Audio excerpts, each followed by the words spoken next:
Hi, my name is Koveni, and today I'll be talking about ana. Ana can be defined in English as a pattern or design. There's a few different origin stories for practices like tapa and tatau, but today I'll focus on one recorded by Samuel Manaya Kalane Kamako. After our islands were created by Kumuhonua and Haloiho, living things existed but they didn't have names and their responsibilities weren't divided. There's a few events that changed this, but one is when all the fish in the ocean became marked. It was said that "Okane mai kapalapala ai no waiho'olu na ia, make kokouhi ana." In English, this could be said as Kane them marked all the fish by tattooing them. This is a way things became organized. They were given responsibilities and names through being marked. In this mo'olelo, there are two words used to describe Kane them marking the fish. The first word is Kāpala, which could mean to spread like when someone paints on a tapa, or it could mean to print like when someone uses ʻOhe Kāpala on a tapa. The other word used is kakauhi, which could mean to tattoo someone's skin with an uhi. Using Kāpala and kakau, Kane and whoever he was with marked all the fish, giving them distinct colors, markings, and names. Part of hana no ʻeo is being knowledgeable about your craft. Any tools you use have their own power, so you have to learn what works best for you and your tools. An example is that to make ʻOhe Kāpala, you have to carve bamboo. So if you try to carve a design that's too complicated or shaped weird, you waste your energy and you make it difficult for the tool to work. Some designs were real intricate, but you just have to learn from experience what works and what doesn't. Here's some other things to think about when doing your hana no ʻeo. Patterns are taken from observing the world around us. They could represent things like weather, animals, plants, and even other products of hana no ʻeo. It's important to know that patterns also come with responsibilities. Every pattern is different because they're used for specific reasons.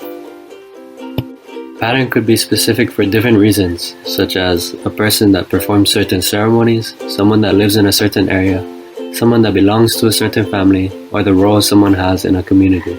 Patterns can also look different depending on if they're used for tatau or tapa, so what works for a tatau design might not work as well on tapa. Kauna is another thing to think about when you make a design. Kauna has to do with your personal intentions and meanings behind using a pattern. For example, you could use the pattern known as Niho Mano in a way that looks like certain waves or mountains. That pattern is still the Niho Mano pattern, but you use it in a way that adds your own personal meaning behind it. Keep these ideas in mind when you're making your ʻOhe Kāpala. To end this video, here are some different examples of patterns that are used in tapa. Have fun! Aloha. My name is Mr. Rich, and I'm speaking to you today from the bamboo forest of Nu'uanu on the island of Oahu.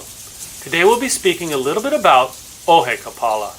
ʻOhe Kāpala, or bamboo stamps, were used for printing on kapa cloth.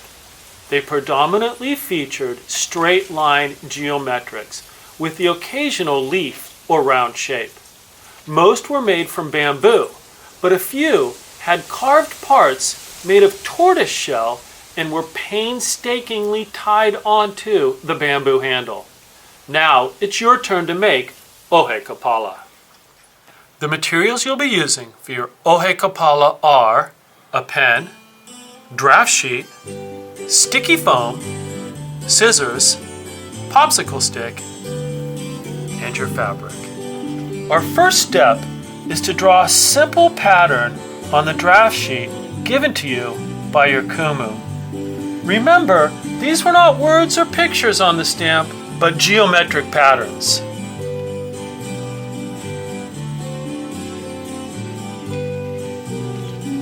Next step is to take your chosen pattern and draw it onto the foam.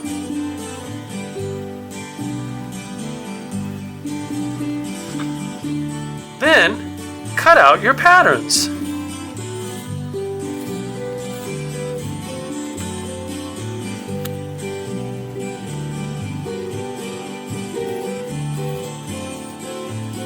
Now remove one side of your pattern, the sticky side, and stick it to your ʻOhe.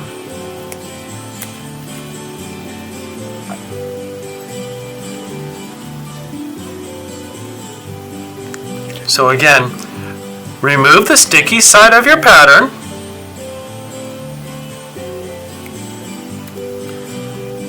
sticky side is the side with words,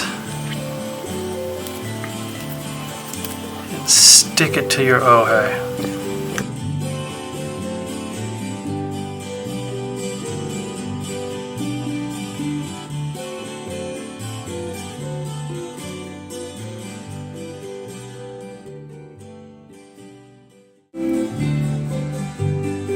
Next, go to your kumu and they will put some paint on your ʻOhe.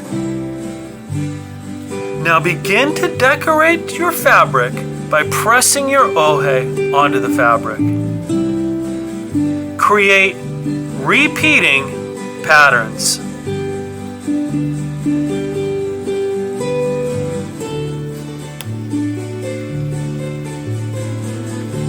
Now you've learned the tradition of ʻOhe Kāpala.